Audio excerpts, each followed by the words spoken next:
Hey guys, welcome to SheKnowsArsenal. My name is Jessica. I'm your host. You can follow me on Twitter at JessieKnowTweets and at SheKnowsArsenal. Welcome to another episode of Transfer Talk, going over the most recent Arsenal news and transfer news ahead of the summer window. Make sure you guys like this video, subscribe to the channel, and get in the chat and let me know what you guys are thinking. Let me just fix this really quick. It's not doing what I need it to do. Hold on. Do you guys see me? Like there. That feels better. It feels clearer, right?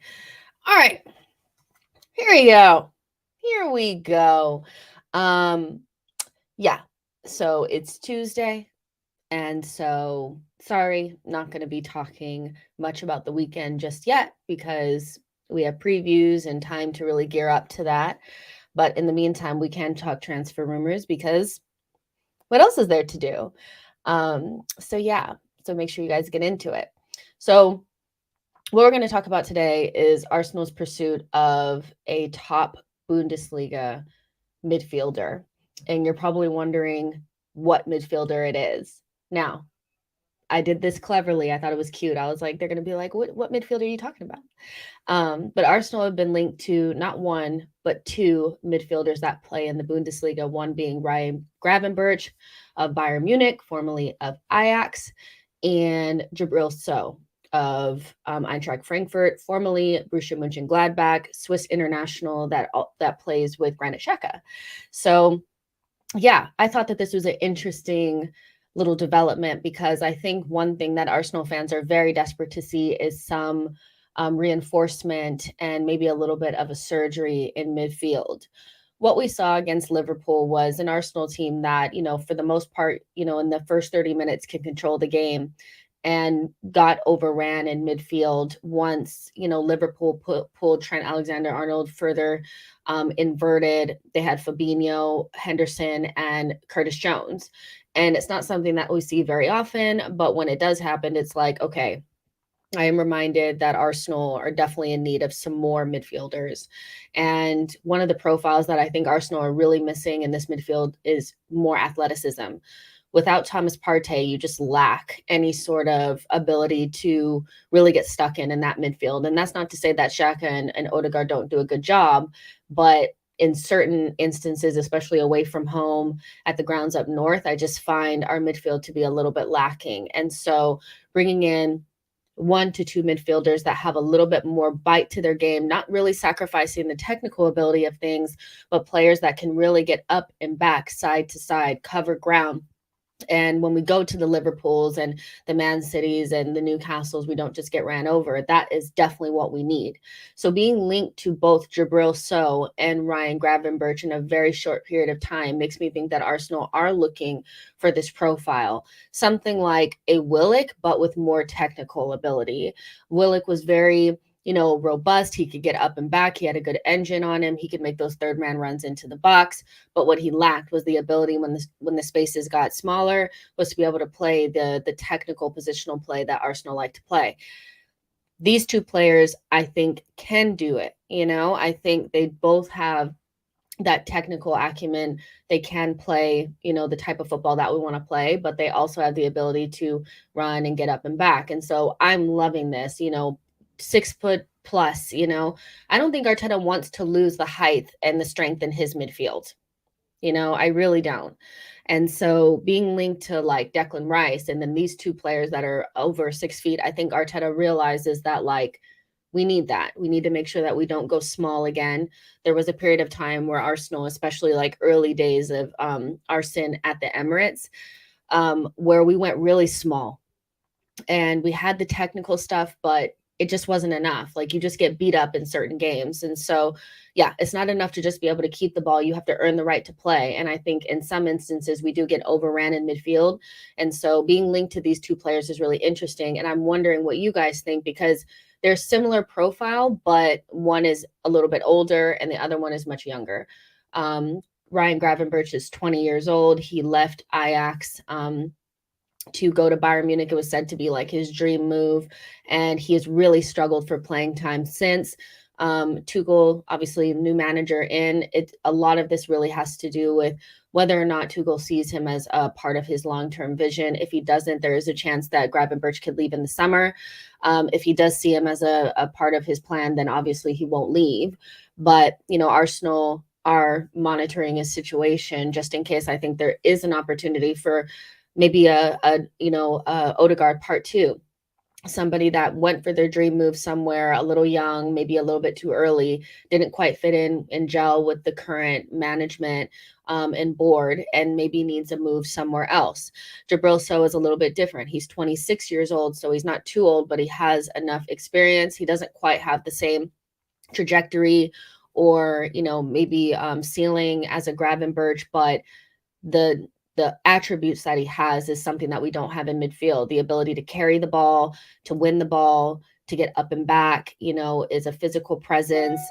We just don't have that beyond Thomas Partey. And so he'd be a really nice option as well, because he's looking to leave Eintracht Frankfurt and he has 1 year left on his deal. So he could be a really nice cut price deal, which, Arsenal like as well. So let's see what you guys are saying.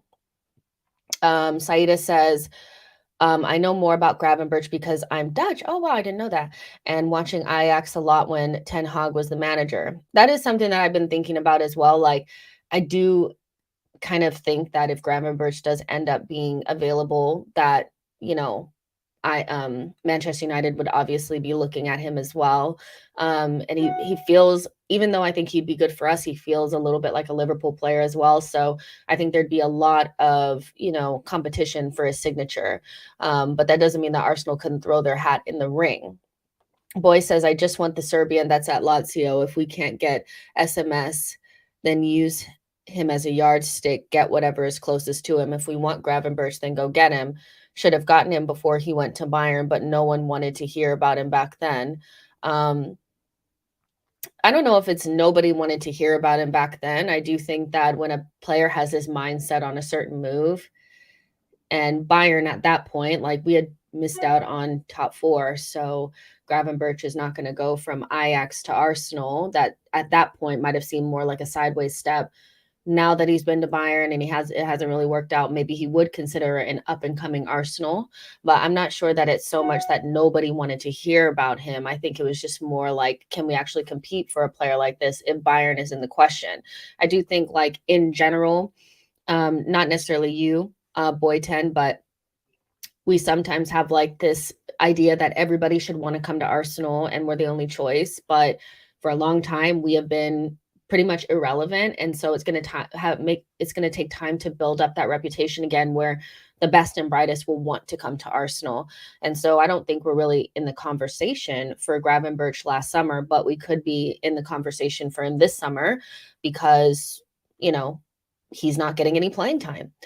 Yo-Yo says we need two-way midfielders the same way that there are two-way basketball players. I think you make a good point. When we get into matches or games that, don't necessarily, the types of matches that are not like the 90% of the matches that we have where we're camped out in somebody's half and, we're just, trying to break down a low block. We're going to have to play against teams like Newcastle, Liverpool, Man City that can make it into a basketball game if we're not ready for it. And I think we're not well equipped to deal with that type of football. We just don't have the legs in midfield. We can't get up and back, and we lack physicality and athleticism and speed in midfield. And so I think, the next person off the bench that has, any sort of experience is Jorginho. And if you bring him on, it's even worse. You cannot get him involved, in a game against Newcastle, Liverpool, those types of teams where you have to run up and back. And so also we have to think about being in Europe. I think in Europe, it's different than playing in the Premier League, where you pretty much are dominating every single team. Like, teams will make you want to run. I think we saw that with Sporting Lisbon decided to make it into a basketball game, and we couldn't keep up. We could not defend in transition without Thomas Partey, and even with him, it was still hard. And so that profile has got to come in. And I don't think Emile Smith-Rowe or Fabio Vieira really help you with that. You need players that have the stamina, athleticism, the physicality, the pace, the size. And so I think that's really a good point. And it's just something that we don't have. I don't think it's something that we've neglected to get. I just think it's like we're getting to it now that we've built a base. Yo-Yo says genuine two-way players have been necessary for a while despite the cheat code inclusion of inverted fullbacks. I hear that. Lucas says, how is he going to get playing time with us? We could be defending. How is he going to get playing time with us? We could be defending champions in the UCL. We need ready midfielders, assuming Xhaka and TP are staying. Well, Gravenberch is one of the best and brightest in Europe before he went to Bayern Munich and wasn't able to get playing time. When you look at the world rankings, like in terms of the best teams in Europe, Bayern Munich are top of that. Man City are second. So, for me, having a young player that's, been under, one manager that didn't really like him and now is going under another manager, for me is not really like indicative of how good he is. Because if that were the case, then Odegaard wouldn't be that good, right? And I think even if we're defending champions, we're still, for me, in the world rankings of best teams, like we're not there yet. So I don't think that Gravenberch coming to Arsenal is similar to Gravenberch going to Bayern Munich. I think we have to be realistic about that. And of course, he'd get playing time. We are actively looking for somebody, hopefully, that will replace Granit Xhaka in the starting lineup. And somebody like a Gravenberch or Jabril So, for me, looks like a replacement for Granit Xhaka. Looks like a player that will be the box to box, will be the shuttler, that will make the third man runs into the box, that has the ability to carry the ball from one place to another, which is really what we lack. Granit's doing a great job, but we really lack ball progression and speed and pace in his position. And I just don't see Thomas Partey or Odegaard being the natural players that we're looking to replace. I really think it's Granit Xhaka. Ali says, Jess, but as well, players will think about playing time as well. How much minutes will they get? And that's why Gravenberch is unhappy. But Gravenberch is somebody, again, that could come to Arsenal and start, because, Xhaka cannot be starting in Arsenal's midfield next season. Like, we need to start future-proofing and going beyond him. So, of course, he could get playing time at Arsenal. If the idea is to move Granit Xhaka into more of like, a backup role, then of course he could get playing time. I don't think Emile Smith-Rowe is knocking on the door right now. Fabio Vieira is going to be playing somewhat of a role, but I don't think he's thinking he's going to start anytime soon. So I think he could get playing time. I don't think those midfield positions are as nailed on as people think they are. I think they're nailed on for now. Granit Xhaka is a very difficult player to upgrade upon because of everything that he gives to Arsenal, but that is surely the next step. Yo-Yo says the current midfield pool at the club don't have the fitness to play 3 high-octane games a week next season. Been waiting for time for this evolution at the club. I know you have. Ever since I've had my channel, you've always been in the chat talking about the midfield upgrade that needs to happen. So yeah, for sure. Lucas says he didn't show that so far. We need Rice Caicedo, not a prospect. I don't know. I mean, I get what you're saying. Caicedo for me and Rice is also really good options. But again, we're talking about more than one midfielder. And when you look at Rice and Caicedo, even though I can see why maybe Rice could play as a number 8 or Caicedo can play as an 8, I feel like their attributes are more well-suited as a number 6. So it'll be interesting to see what Arsenal do, because I still think it's unclear whether or not, 1, Jorginho is staying, 2, are we looking for Rice to come in as a number 8, or are we looking for him to come in as a number 6? Arteta made it very clear that he felt like at this level, players need to be able to play every 3 days or every 4 days at a high level. Next season, our starting 11 is going to be starting in Champions League games as well as Premier League games. So, I think that calls into question the fitness of Thomas Partey. To me, it does. So maybe they're looking for what I would consider like their Rodri, a player that's going to come in as the starting number 6, but maybe needs a year or so to, get used to the way that we play. We're going to get a very, a player with a lot of potential, a young player, that's not too inexperienced, but, probably needs time to adapt to what we're doing, and then replace Thomas Partey with that player. Because that's exactly what Man City did with Rodri and Fernandinho. I feel like that could be an option, because Thomas Partey is not a player that's going to be able to play in the Premier League and turn around and play in the Champions League. It's not going to happen. He can't do it. We know he can't do it. And so, maybe that's where the Caicedos and, the Rices come in. And then there still needs to be an upgrade in the 8 position for Granit Xhaka. So it's going to be really interesting from an Arsenal perspective, but we need 2 midfielders. Of course, I'd be happy with one, but we are at a place now where I think we need to really push forward. I think midfield has definitely been a blind spot for a while. C. Walder says, I have to say, being linked with multiple CMs makes me worry about TP's availability next year, if you know what I mean. I'll say nothing more. I know exactly what you're saying, but I'm just going to say he can't play every 4 days. So that's maybe the reason. If Saida says, if Gravenberch was to start for us, what would that mean for Rice? Unless Gravenberch is one of the listed names, not an additional signing to Rice. Well, it seems like the Rice, group is like Rice is number 1, Caicedo, and then like Amadou Onana. And then you see the links to like Gravenberch and Jabril Sow, and they're a different profile of midfielder. They're different to those guys. So I just wonder whether or not we're looking at 2 different profiles to suit 2 different needs. But it's hard to know, because I don't think we could imagine a summer where Arsenal go out there and go get 2 midfielders. But I think that's the summer that we need to have.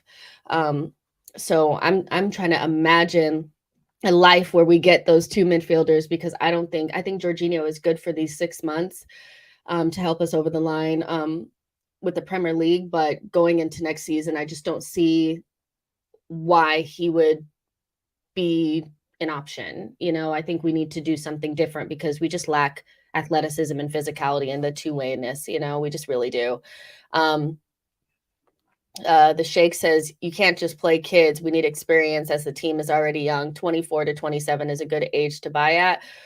Well, I mean, Declan Rice is 24, so he suits that. Jabril Sow is 26. He fits that, and I think if you're going to buy younger players, they need to be high quality young players that already have some experience under their belt. And, so I would consider, a Gravenberch, that type of player as well. But, some people don't think that, because he's 20. But I think a 20-year-old that started a lot at Ajax, I think is somebody that is not so inexperienced. But I kind of understand what you're saying as well. Errol says, but Jess, Declan Rice is coming to Arsenal. I do believe that he might be coming to Arsenal. I'm just not sure what position he's coming in to take over. His attributes are so well suited for a number 6, so is he coming in to do that? I've also seen quotes of him saying that he can do more as a box to box, so is he coming in to do that? I think Declan Rice, Partey, and Odegaard might be a good midfield, but I also think having somebody like Declan Rice, who's a little bit more robust in the challenge, a little bit more, like, even though Thomas Partey is good defensively, he's not the best. And one of the things that Declan Rice is so good at is just stopping attacks. So we could maintain pressure a lot more with Declan Rice at the base of midfield, and then maybe you could have more lightweight 8s in front of him. So I don't know. It depends on what Arteta wants. But when I think about Declan Rice, I think of a 6, but I can also see him play the 8. But then we're being linked with other 8s that are different profiles. So, yeah. Ali A says, Gravenberch was one of the best before his big move. His stock is low now because of his move. It was a wrong move. He should have gone to the Prem after Ajax. I think that's Arsenal love a move like that, by the way. They love players that have low stock, that nobody's really looking at, and then, try to make them into their people. You know what I mean? And so I'm not surprised that they're looking at this, because Arsenal also like players that are not going to cost a lot. And if you're going to go out there and spend 80, 90 million on Declan Rice, if you need another midfielder, it has to be somebody that fits within a certain budget. We still have to look at right back. We still have to look at right wing. So, there's still some to do. And I'm not surprised that Arsenal will be looking at something like this, because we don't have this profile and we need it. We've seen it against Liverpool. You cannot compete with midfields like those hard-working midfields that have you going up, down, back, forth with Xhaka and Odegaard. Not saying those players are terrible, but you need to add something else in there. Let's see. Lucas says, in my opinion, we want both Rice and Caicedo, but if we can't get Caicedo, Rice will be a 6. In my opinion, we want both Rice and Caicedo, but if we can't get Caicedo, Rice will be a 6, maybe. I mean, Rice and Caicedo makes sense in some ways, but then I don't know. So basically you're saying if we can't get Rice and Caicedo, then Rice goes out of the 8 position, becomes a 6. I don't know. I'm not sure. Boy says Camavinga wouldn't be old enough for our fans. Blows my mind. It depends, because like some young players are good enough to just slot straight in and play well, like, so I don't know if it's really like an age thing. I think, yes, we need more experience, but I think we need players that have played in Champions League before, despite what their age is. You know what I mean? So like I would say, Gravenberch has played in the Champions League for Ajax, so he has that experience. He's at Bayern, even though he's not playing. So I think we need players that have played in Champions League before, and if they haven't, they need to be special. But we shouldn't be bringing in players that have never played in the Champions League and are prospects. Do you know what I mean?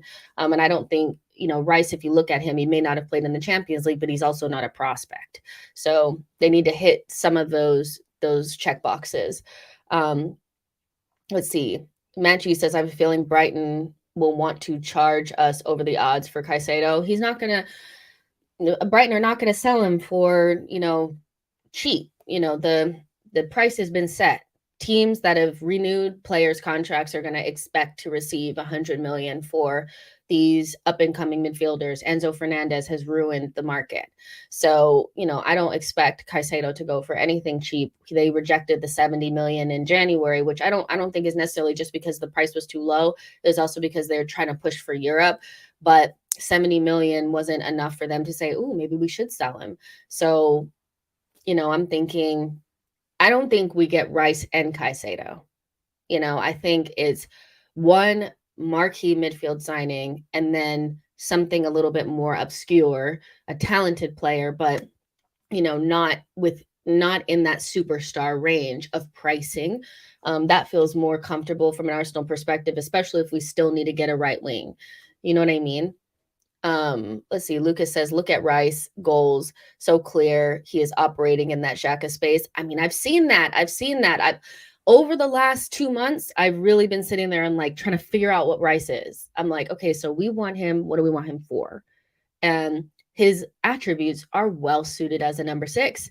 But when you see him get forward, you can see him doing the Xhaka role, but better because he can actually carry the ball. So, you know what I mean? But also Jabril and Gravenberch are all like, they're all kind of in that CM DM thing, where they can also kind of play in that position as well. So I don't know, y'all. I just know I'm excited. That's all I know. I know I'm excited. Yo-Yo says personality matters as much as skill set. Arsenal midfielders can't afford to be wallflowers. Cesc as a teen showed, despite his youth, that he belonged. I really like that point, Yo-Yo, a lot, is that, people get really bogged down in, the tactical part of things, but the Arsenal shirt weighs heavy, and an Arsenal team that's either won the league or challenged for the league this season is going to have huge expectations next season. And I don't even think even some Arsenal fans are understanding, like, yes, it's going to be fun being back in the Champions League, but the expectation of Arsenal in this Champions League is not what it would be if Brighton or any of these teams got into the Champions League. They're going to expect us to get out of that damn group. And as you saw with Arsenal against a team that went out of the Champions League, by the way, we struggled home and away against Sporting. So these teams are no joke. It's not going to just be, well, we're good in the Premier League, so we're going to be good in Europe. It doesn't work like that. I think European-wise, Arsenal historically have not been good enough. And so we need to figure out a way to translate our dominance league-wise into something that works in Europe. And sometimes those things are quite different. Like you've seen, Chelsea over the years has not been as much of a good league team as they have been in cups. And so the skill sets are much different. And so an Arsenal team that is going to have a lot of expectations on them, we're not going to be able to run the young team thing anymore. It's going to be Arsenal are now in the Champions League. They need to be able to qualify for the Champions League again. be back in a title race, potentially win the league, and you cannot be going out of that group, and dropping into the Europa League. It cannot happen. And so the players are going to have to really step up. And like I said yesterday, I do feel like we've seen some performances from some players that give me a lot of confidence that they're going to be able to stand up in adversity. When Arsenal are really backs against the wall, playing against better sides, playing in Europe, playing in Premier League. But then there's also some players that I feel like still need some growth. And players that we bring in have to be able to step straight in and feel like and rate themselves. And so we brought in players like Kivior and Vieira that obviously are going to need time. And then you have some players that we're still waiting to see if they're going to blossom or not. But the players that come in this summer have got to be ready to go. They have to be. And so, yeah, I think players that rate themselves, have a little bit of a chip on their shoulder, know they actually want to fight for a position. That's gonna be important.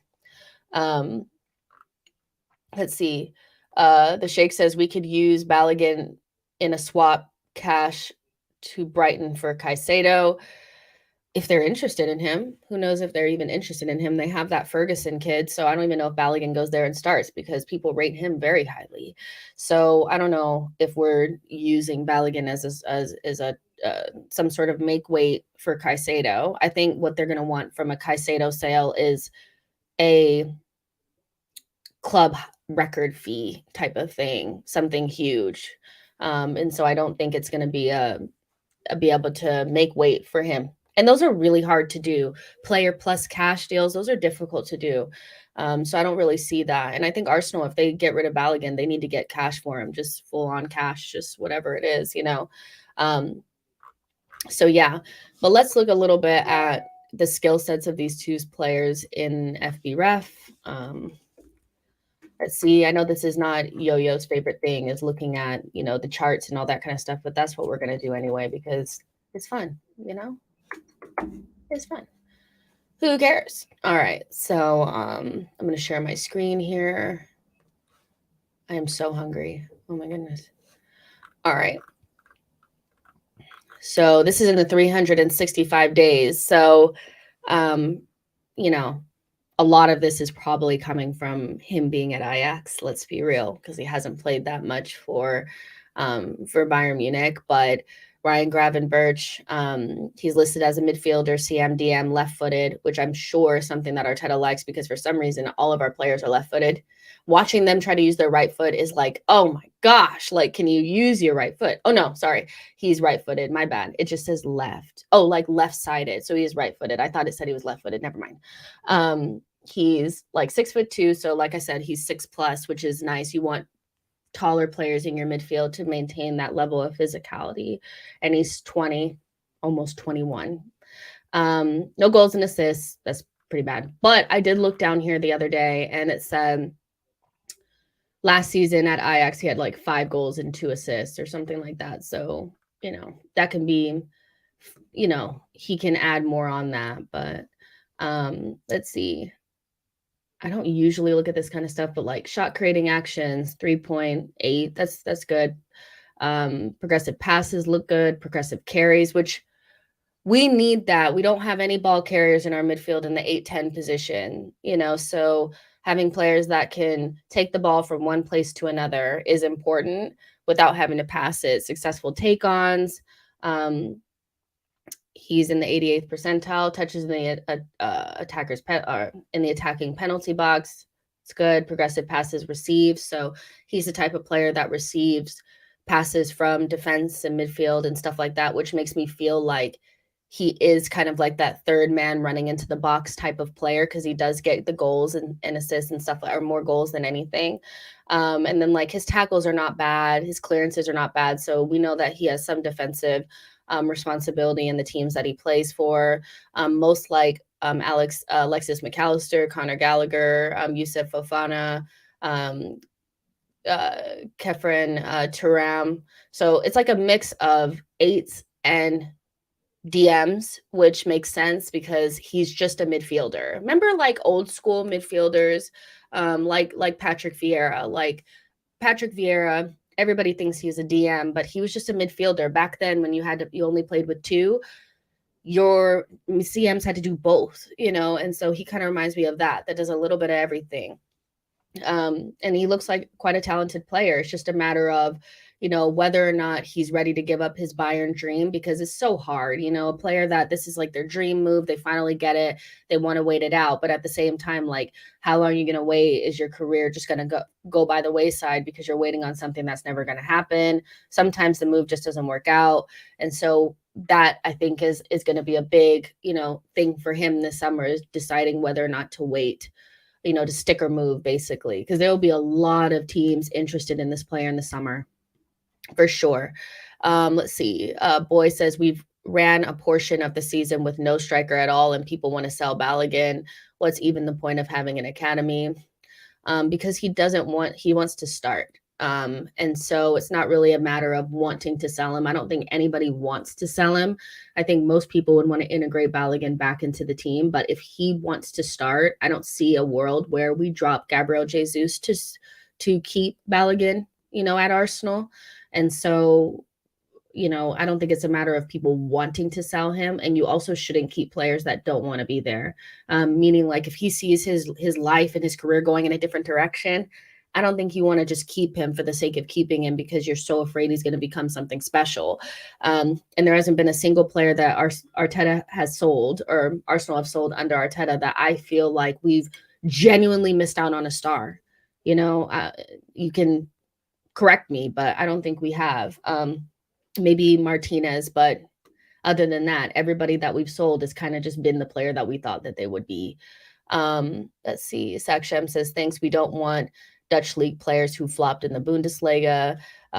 Maybe not, but a lot of people thought Odegaard was a flop, and look how good he is for us. I know you don't rate him as much, but, I don't know if I believe in players, that don't do well and, have bad moves. That's the end of their careers, especially because it's only been a year since he was one of the best young players in the world. Let's see what you guys are saying. Gunny says, I think Balogun needs to be convinced somehow to sign an extension and be loaned out to a Premier League side and see if he can perform. Don't think he's ready for Arsenal yet. Keep up the good work, Jess. Thank you so much.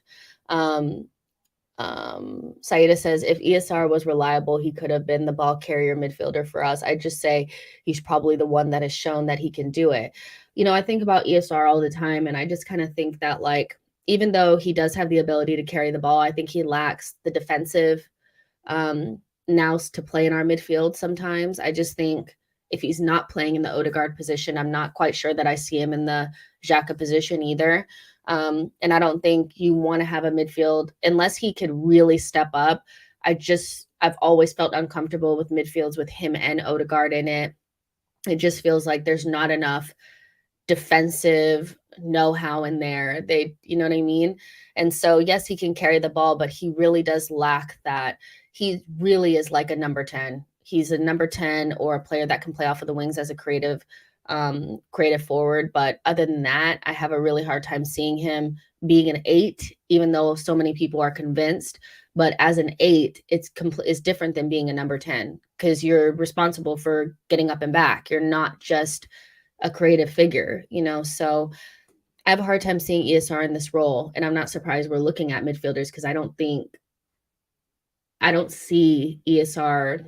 I just don't see it. You guys know I said yesterday, I don't see where he's getting the playing time. I really don't. The Sheikh AFC says, who would you buy as a backup to Odegaard, or do you think we have somebody already in the ranks? I think the Odegaard backup position is already solved with Vieira/ESR. I don't think that that's anything I would look at now. Odegaard, fitness-wise, is pretty reliable, so he'll be playing most games, and he's our most influential kind of guy in there, So I think what we're more looking at is how we can upgrade the Xhaka position, maybe how we can back up Thomas Partey, things like that. But the Odegaard position, I think with Vieira and ESR, we already kind of have that. And so we don't need to go out and get it. Eric Toss says he's not that physical. Exactly. And so that's why, you look at players like this, like Gravenberch, and you're like, okay, maybe they can do a job in that position because, he does have some of the defensive qualities. and he has the engine and stuff like that. We don't have that that profile in the team like whatsoever. So let's look at Jabril. So I'm going to tell you guys right now, you guys are not going to be excited about this because it doesn't show up on he doesn't look good on statistically. He just doesn't, but I'm going to show you guys anyway. Jabril, so a midfielder. So let me actually read you guys what the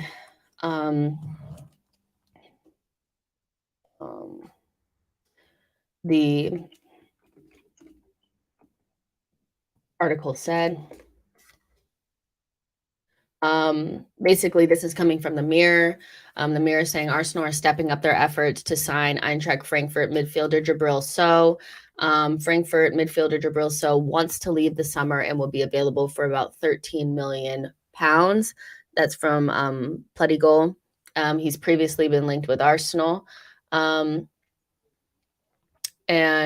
he's just, this, I don't know. I think that he's a really good player. I know Arsenal fans won't be excited about him because he doesn't have a name, but I kind of like players like that. But I don't know what stepping up their efforts are, but I mean, I don't think it'd be difficult to convince this guy to come to Arsenal just because, I mean, we're definitely a step up from Eintracht Frankfurt, and Xhaka is there, and that's his captain for his national team. But this looks like an Arsenal move in terms of like last year of their deal, could probably play like more of a backup role to Thomas Partey or whatever, and has the abilities that we need without, he's not really like a flashy, shiny player. So you know what I mean? He has 4 goals this season, which is not bad for a midfielder, in 26 matches played. But this is where people are going to be like, what does he do?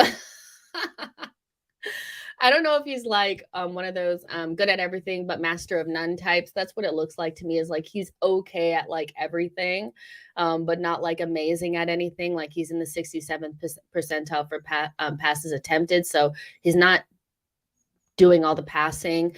Progressive passes are pretty good. Pass completion is pretty good. And I think he's more of like a DM type of player.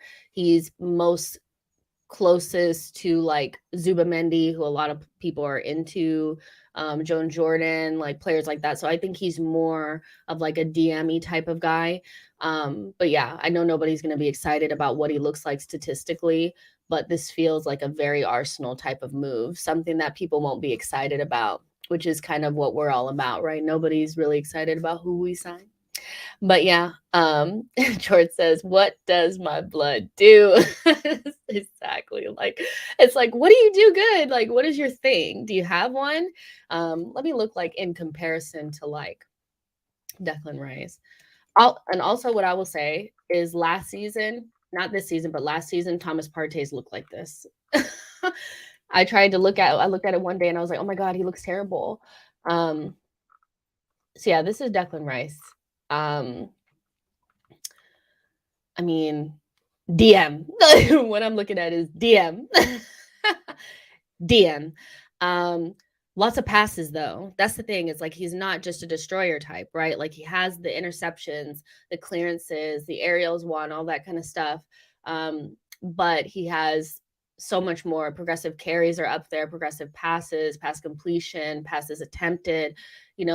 He's really, really a good player, most similar to Moises Caicedo and Thomas Partey. This is why when I look at these things, I'm like, okay, DM, right?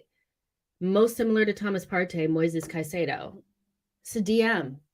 He's going to play DM for us, is he not? Let's look at Thomas's real quick.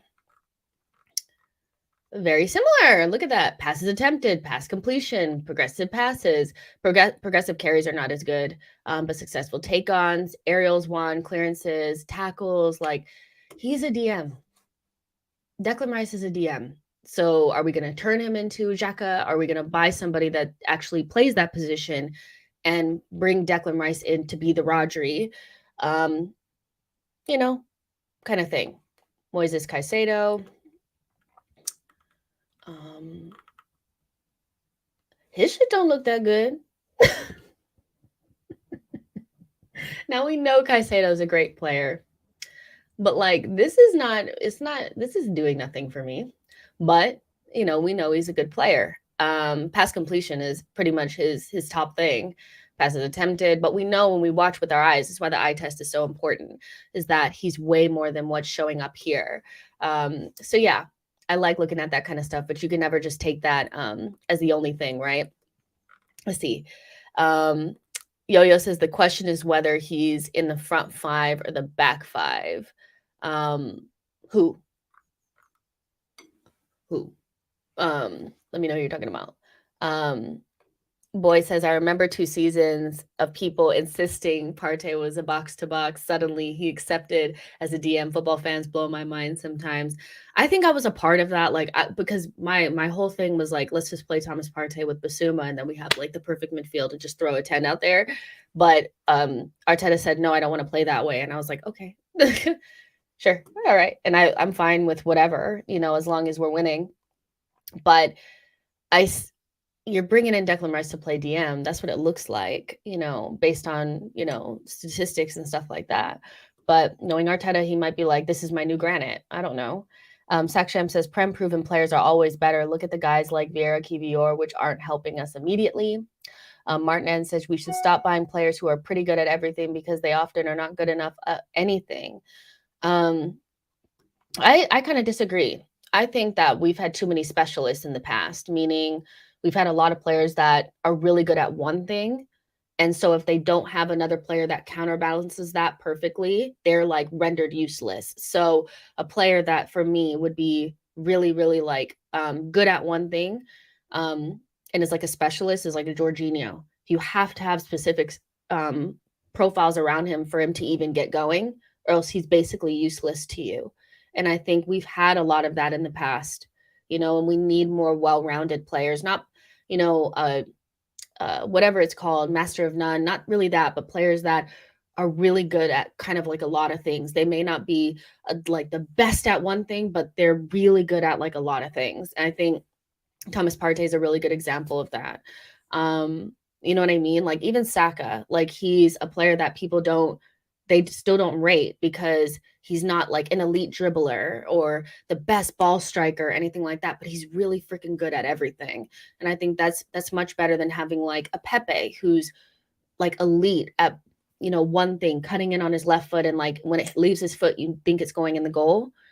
I think I'd prefer a Saka than a Pepe, I'd prefer Thomas Partey over a Jorginho. So I get what you're saying. Don't buy players that are just pretty good, but buy players that are really good at a lot of things, rather than specialists, because if you try to change anything, you can't do anything. You have to just, specialists really jack up your shit, I think.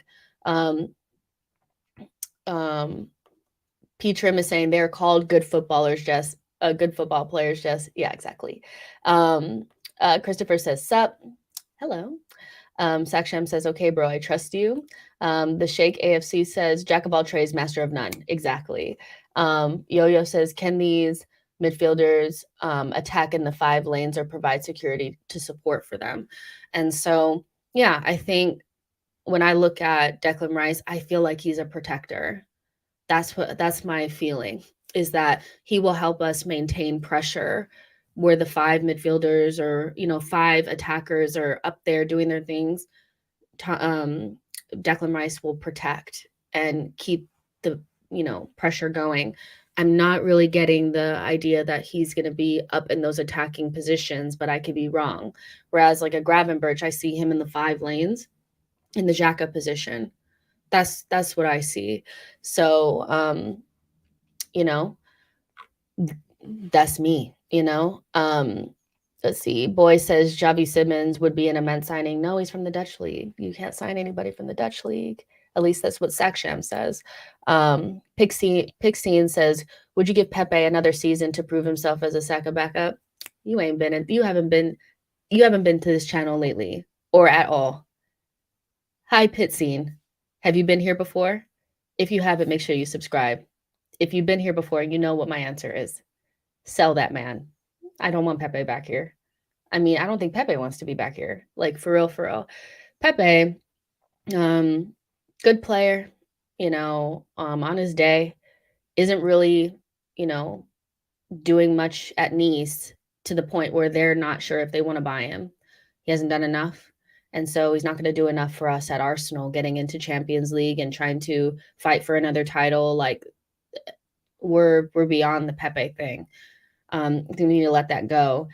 I would like to see us bring in a right winger with some experience, Champions League experience, maybe left footed, because that's what Arteta seems to like, to have the left footers on the right hand side. Somebody that's going to give us the Trossard effect, and that's not Pepe. So that, yeah, but make sure you subscribe. Mark says, will we be buy a striker in the summer, do you think? I don't think so. I think from an Arsenal, I think Arsenal are really flexible with their transfer strategy. So it's not just one player, or they don't have any backups or anything like that. I think like if the striker market was really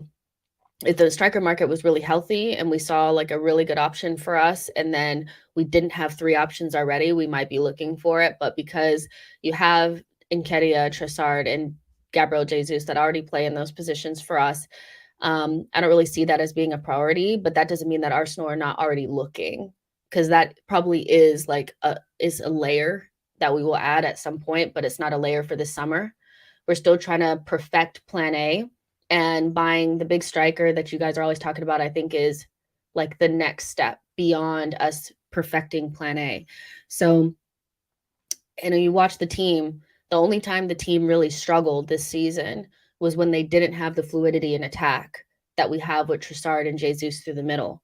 When you had Nketiah, who is playing well, once people cottoned on to that and realized that Nketiah wasn't going to move position, I think we became a little bit more predictable. And I think you have to really, like, even with Man City, I don't think they ever really played terribly, but you see that they had a little bit of a difficult time trying to figure out how to incorporate Haaland into their system.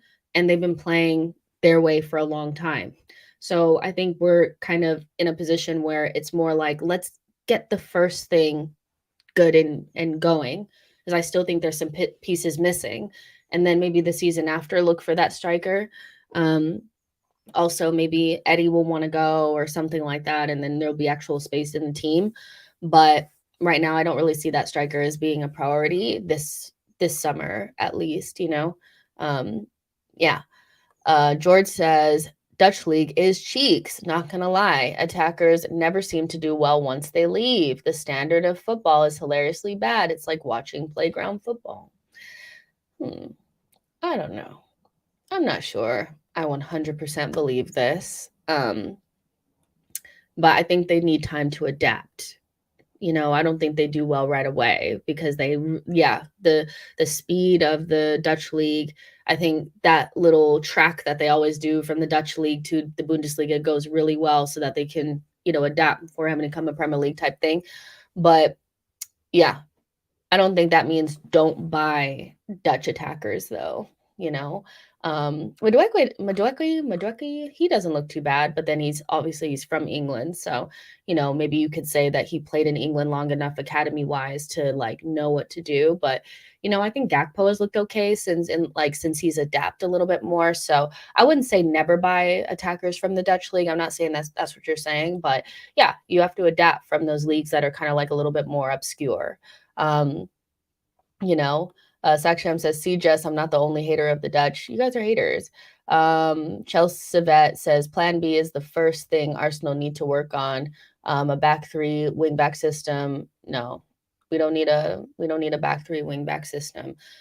We need, you're a Chelsea fan, so you live in the back 3, and then so you feel like everybody should play with the back 3. But I don't think we do. First of all, we already kind of play with a back 3 anyway. Actually, we play with back 2. But the way that we play is just different, and I don't think we need to revert back to a back 3 or have that in our arsenal per se. What we need is a better midfielder, another fullback, maybe 2 midfielders, and another right wing. That's what we need. You know what I mean? But I get that, like, as a Chelsea fan, you would say, like, why don't you have a back 3 system? And we do know how to go into a back 3. We do it when we're like under pressure, but I just don't see a world where Arteta is going to have that as like a regular option. If you know, like Pep and Arteta, managers like that, we're even Klopp to a certain extent can be really stubborn and play. They instill a way of playing that's so hard to beat that you beat almost everybody with it. And then when you, on the odd chance that you don't win, the fans and everybody decide that you need to do something different, where it was kind of always going to be this way. You know, they create systems that like 99.9% of people can't beat you with, you know, or can't beat you when you're playing that way. And then you have like the Tuchels and, you know, managers like that that are a little bit more flexible and can play different systems. And, you know, it's just different. You know, I don't think we need a 3 at the back system. I think we just need to fill out the squad a little bit more. Like, I don't think our issues, like when we have dropped points, has been about the fact that we haven't had a plan B necessarily. I think, you know, it was just that team beat us, you know, was better than us on the day. I don't think Everton was, you know, that they were, you know, we needed a plan B per se, you know. So yeah, I don't know. You got, I know, but some people feel so differently about this, and I'm okay with that. Like, I think if some people feel like they need that big, tall striker, that's fine, you know, or a different system. I just, first of all, I don't think it's going to happen because Arteta, if you've known anything about him, he's fucking stubborn. And it's like, this way is the way that we're going to play. And then, like, also when I look at when we haven't won games or when we've dropped points, I don't think when we lost to Man United, it was about not having a plan B. I think we didn't have Thomas Partey, and Sambi was out there running around, not knowing where he was supposed to be at. And they went down our gut with the one pass down the middle. And when other teams do it, they don't have the quality, but Manchester United had the quality on the day. Brentford are good. I was at the game. Brentford are good. And they're one of those big physical teams that want to get you into the basketball game, which we already kind of talked about. That's why we need a different type of midfielder as well. And Man City was just, we choked. Like, you know what I mean? I don't really know if it's about needing like to have a 3 at the back system. Saksham says Pep and Arteta, being egoist, have bottled a lot of games, big games. I like coaches like Tuchel who can adapt. Fair enough, you know, but I don't know if, I mean, did Tuchel, you know, did he win every single game that he had under Chelsea? No, you know. So both ways give you the same types of results. It just depends on what you like. I don't think Tuchel was more successful than Pep because he has different system. Pep has been really successful because, like, Pep is probably, besides Sir Alex Ferguson, is probably the best manager we've ever seen. You know what I mean? So it's kind of like he bottled big games, but at the same time, the man has won Champions Leagues. Like, he's won, and, you know, he's won multiple Premier Leagues. Like, I don't know if I want to say that he bottles big games. Like, would I rather have Pep or Tuchel? I'd rather have Pep. You know what I mean? But I get what you're saying. Like, some people feel like they want to have those options. That's fine. You know, it's just not my cup of tea, you know? And I think as Arsenal fans, we've kind of been brought up on, this is the way that we're going to play. Suck it up. You know what I mean? P. Trim says, Jess, what about Onana? I don't want that guy ever near us at all. I think he's so average. Every time I see his name linked with us, I get like a little, you know, I watch him play, and like actually recently in the last couple of games, he's played worse than I thought he was playing before when people thought he was playing well. I don't think that guy's any good. I don't want him at Arsenal. I don't see where he'd play for us. He doesn't really score goals. He's, you know, defensively he's okay, but he's not a great passer. No, I don't want that guy. I would be very disappointed if that's who we ended up with. Yo-Yo says, purist and pragmatist, there's no right or wrong. And that's how I kind of feel as well. Like, it just depends on what you like, you know? And I don't think Pep's issue at Man City not winning the Champions League has necessarily been because he doesn't change the way that he plays. I just think it takes a while to build up European pedigree. I truly believe that, like, in my veins, like, in my blood, that, like, if you don't have European pedigree, it's something that you have to build up over time, and the more, like, you lose, the worse it gets. And so that's why, like, once Man City win the Champions League one time, they're gonna win it again and again and again and again. It's why Real Madrid always wins it.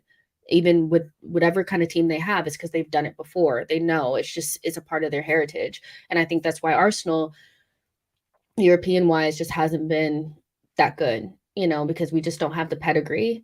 And, so even like, look at Unai. Like, Unai came to us and he has all the European pedigree and he still couldn't win with us. So I think, like, from my perspective, like, it's just more of like, what do you prefer? If you want to have those different options and things like that, that's fine. But I also think having those different options sometimes, and not having like a signature way of playing and changing things too much can also be detrimental to what you want to do. You know what I mean? Um,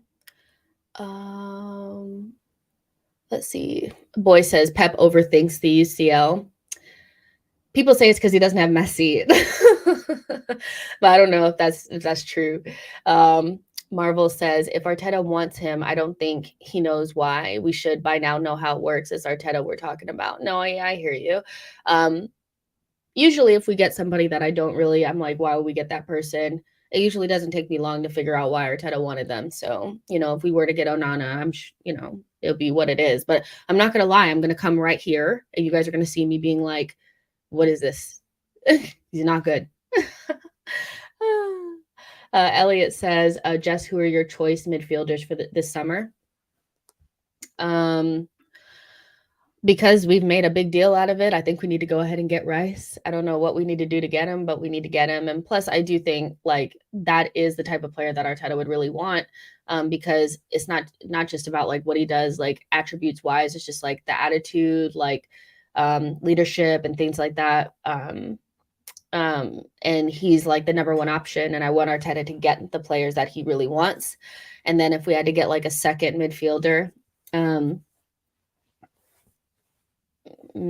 I mean, for variety's sake, I would like McAllister. I've always said that. I think McAllister is a really, really good player and would also fit us really well. But he would also fit he would fit every top 6 team, wouldn't he? Wouldn't he? He would fit everybody. He would fit at Chelsea. He would fit at United. He would fit at Arsenal. He would fit at Liverpool. He would fit at Man City. I mean, he would just fit everywhere. So, I mean, that's not really saying much. But out of the two that we've spoken about today, like if I had an option between Jabril Sow or Gravenberch, I would choose Gravenberch because I think he has a high ceiling. And I like players that are kind of like have low stocks, but they're good. And he's one of them. So, yeah, I would take Gravenberch and, Declan Rice, and then get a right wing and a right back and then go off into the sunset. Also, something else that I've been thinking about is what are we going to do at right center back? Because next season, Holding cannot play, right? And I think if we don't buy anybody, it might be a good idea to maybe bring Will Walters into the fold because he is more similar to the players that we have back there. And so I've been thinking about that as well because I don't think we'll buy a right-sided center back. And I think I did see something that was saying like, they're thinking about bringing him into the first team. And I think that would be like the best option. Usually most teams, except for Manchester City's fourth center back is usually a kid or some old guy you don't want. And right now we got more of like the old guy you don't want. No offense to Rob, but maybe we go for, a Will Walters or something like that, a younger prospect that we could bring into the first team and, kind of thing, because I do think that that's a position that needs to be looked at, but I don't think we'll spend money on it. You know what I mean? Saksham says Holding versus Benzema. I will be there no matter what. Mark says we do not need a center back right now. Exactly. I don't think we need one, but bringing Will Walters into the fold might be a good thing, because I don't know. I don't think he was terrible against Liverpool, but watching the game back, I did feel like, God damn, you just kicked the ball. Can you pass? And yeah. I just think maybe we do need a little bit of something different back there, but not necessarily like buy somebody. Paul, I would say Austin Trusty, but he's left-footed, and we just bought Kivior, so I don't really know if that would work out. Saida says, respectfully, I don't want to see Holding playing for us anymore. I would want us to sign someone like Fresneda as a right back, and White can be backup for both center back and right back. The only thing, like, I do understand that thought process as well. You could also play Tomiyasu there, but I wonder about Tomiyasu's fitness. I'm not sure that he's a reliable person for right back, left back, center back, none. So White could move into center back, but I just feel like that's weakening our starting 11, not knowing what Fresneda would look like in our first team. You know what I mean? So I would just, bring in, sell Holding and put Rule Walters in there. You don't lose a homegrown spot. And instead of having somebody that's never going to get any better in your team that you already kind of know about, bring in somebody that's younger, that could actually learn. Because, what are we doing? I don't know. Arsenal Comp says defensively he's fine. It's his distribution, in my opinion. Also can't play a high line with him. Yeah, I know what you mean. I think you just lose so much of your ability to play from the back.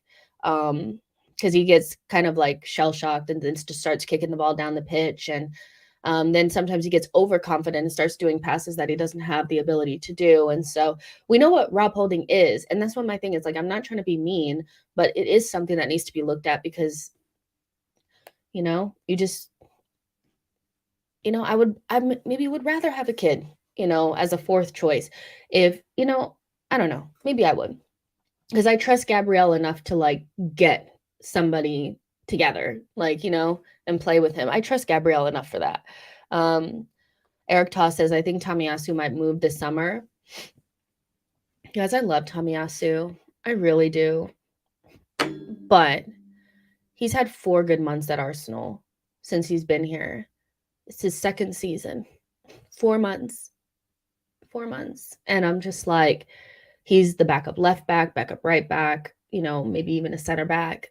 And I think not having him down this run, and we didn't have him during the run last season as well, is really detrimental to us because had Tomiyasu been fit, he could have come in for Ben White, and then maybe we would have been more sturdy on the right against Liverpool. He could have played on the left and then played kind of similarly to the way that he played against Liverpool at home. He could have if he was there to play whatever, like he could have just been an option, and he's such a good option, but he's not there enough. And so I don't know if he'll move on because he's had to have the surgery, and I don't know who's going to buy a player is injured, but it's not looking good. That's all I got to say. That's all I got to say. But he needs to figure out a way to stay more fit. I don't know what it is. He has Thomas Partey disease. When Thomas Partey like first came to Arsenal, he was injured for like the whole first 2 years that he was here. Not the first 2, but the first year he was like pretty much all the way injured. And it took until this season for him to actually be able to be available. So I don't know if it's just taking him a while, but Tomiyasu is a really good option and I love him. But yeah, you've only had 4 months. 4 good months. Yeah, like, I need you to be fit. Where are you at? Mark says, I don't think White as a center back is good enough. I don't think he can deal with it. I don't want to move our best right back into center back. It weakens another position, So maybe just Rule Walters is getting into the first team sometimes. I'm thinking he might be the move, He looked good in preseason. Or is it preseason tax? I don't know. Arsenal Comps says, I love Tomiyasu, but next season he has to get his last chance, in my opinion. He's going to be 25 in November, so he will hit good fitness levels next year. Exactly. I think Tomiyasu, 1 more season, see what he can do. Hopefully he can stay fit. He's a really good option in multiple positions. When he is fit, it's just like only 4 months that he's been able to do it. But I agree. I don't think he'll move on. So yeah. Yeah.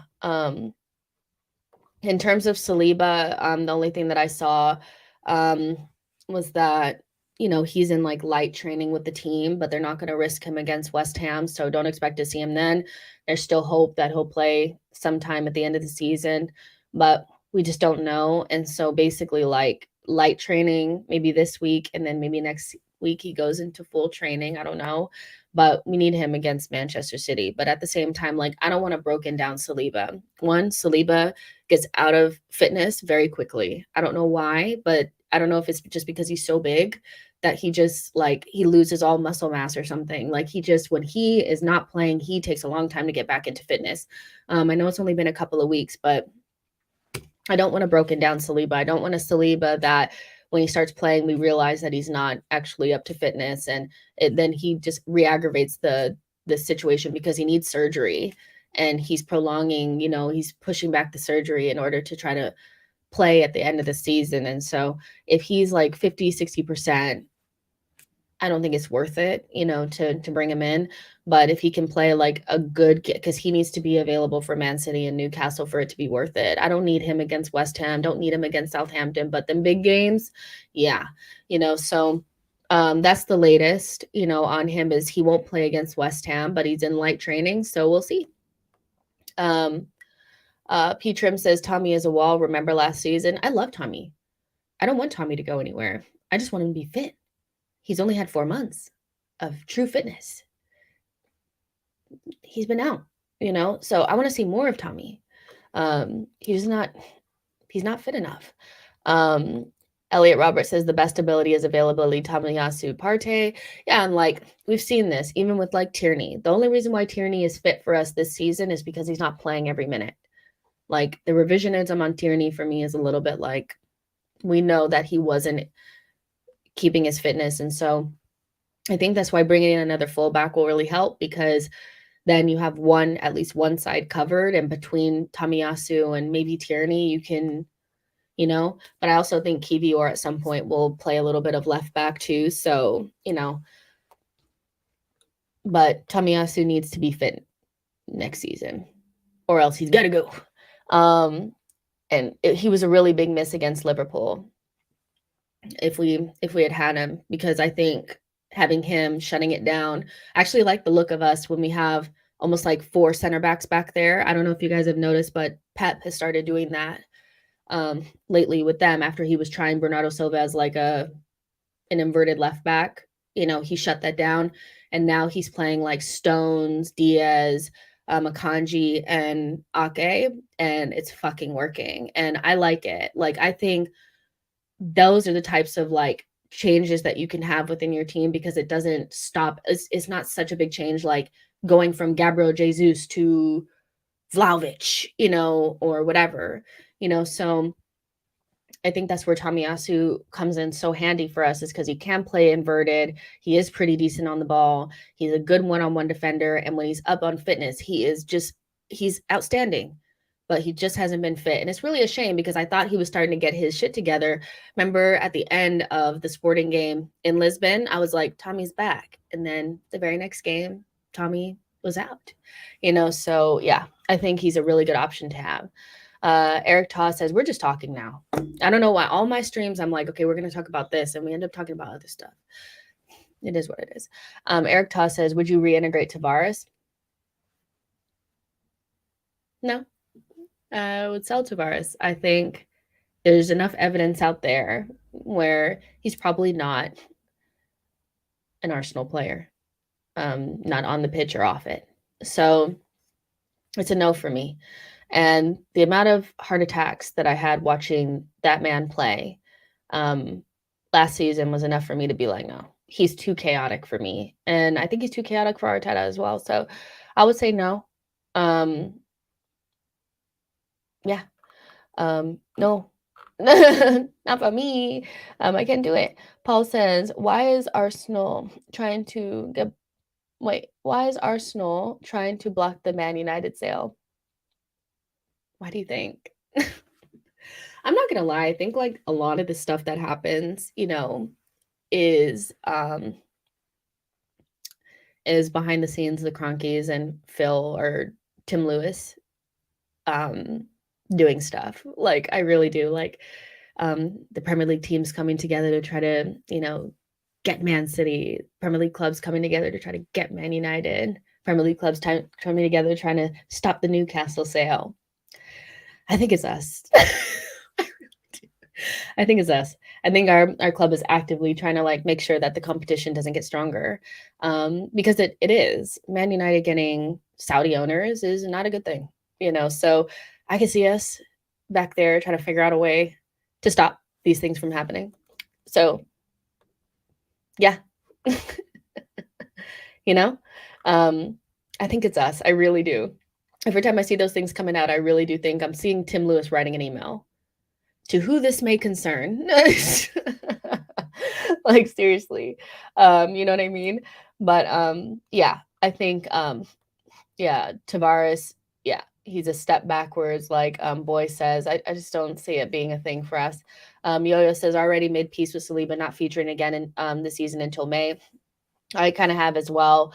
And the thing is, like, I'm gonna keep it real. Like, we should have won at Anfield. Throwing away a 2-goal lead is not a good look. But we went to Anfield with Rob Holding and we didn't hold 4 or 5. So I think we really have improved. I know some people would be like, a draw, that's not improvement. Do you guys remember what it was like going there in the last couple of years? Hello? It's been horrible. It's been catastrophic. It's been traumatizing.